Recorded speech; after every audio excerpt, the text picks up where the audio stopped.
திமுக என்று சொன்னால் அது ஒரு லட்சிய கட்சி.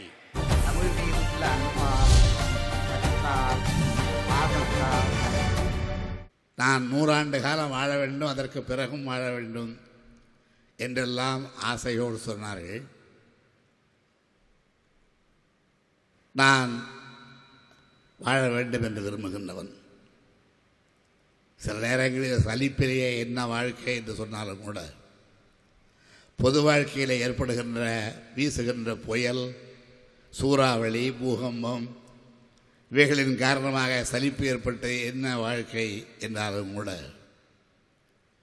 சில நேரங்களில் எனக்கு இளையவர்கள், கழகத்தின் முன்னோடிகள், தியாக தொண்டர்கள் இவர்கள் இயற்கையை விடுகிற நேரத்தில் நாம் இருந்து இதையெல்லாம் காண வேண்டியிருக்கிறது என்று கவலைப்பட்டாலும் கூட நான் வாழ வேண்டும் என்று விரும்புகின்றேன். காரணம், தமிழை வாழ வைக்க வேண்டும் என்பதற்காக, தமிழர்களை இன்னும் நலமாக வாழ வைக்க வேண்டும் என்பதற்காக.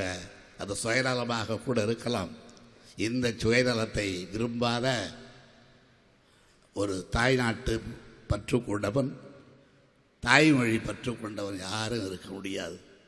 அந்த வகையில் நான் சொல்லுகின்றேன், என்னுடைய புராணத்திலே ஐதீகத்தில் நம்புவதைப் போல என்னுடைய உயிரை யமன் பறித்துவிட முடியும் என்று நான் கருதவில்லை. பறிக்க முடியாது என்று தான் சொல்லுகின்றேன்.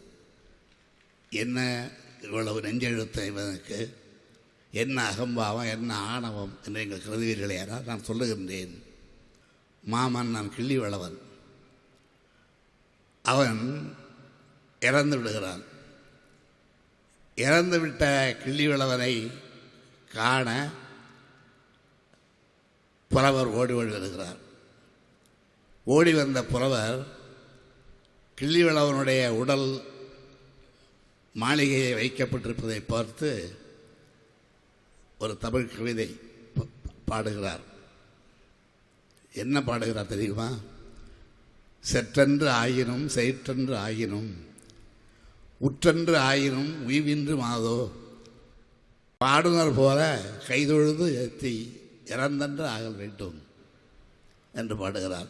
என்ன அர்த்தம்?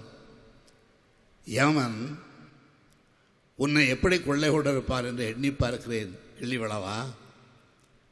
அவன் உறவினரை போலவோ உற்றாரை போலவோ வந்து உன்னுடைய உயிரை கொண்டு போயிருக்க முடியாது, அல்லது பகைவனாக வந்தும் உன்னுடைய உயிரை கொண்டு போயிருக்க முடியாது. உன்னுடைய உயிரை அவன் கொண்டு போயிருந்ததற்கு அவர் எந்த முறையை கையாண்டிருப்பான் என்றால், பாடுதல் போல கைதொழுது ஏற்றி இறந்தென்று ஆகல் வேண்டும்.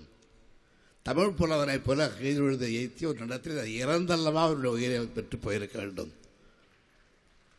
இறந்து கேட்டு பிச்சை, அவரிடத்தில் உயிரை பிச்சை கேட்டு எடுத்து போயிருப்பான் என்று எப்பொழுது அந்த பிச்சையை கொடுத்தானாம்? தமிழுக்காக, தமிழ் புலவருக்காக அந்த பிச்சையை கொடுத்தான், உயிரையே கொடுத்தான் என்றால், அப்படி உயிரை கொடுக்கிற ஒரு காலம் வரை நேரத்திலே கொடுப்பேனே அல்லாமல் வேறு யாருக்கும் தரமாட்டேன். அந்த உயிர் நிச்சயமாக நீங்கள் எண்ணுகிறபடி 100 ஆண்டுக்கு மேலும் இருக்கும்.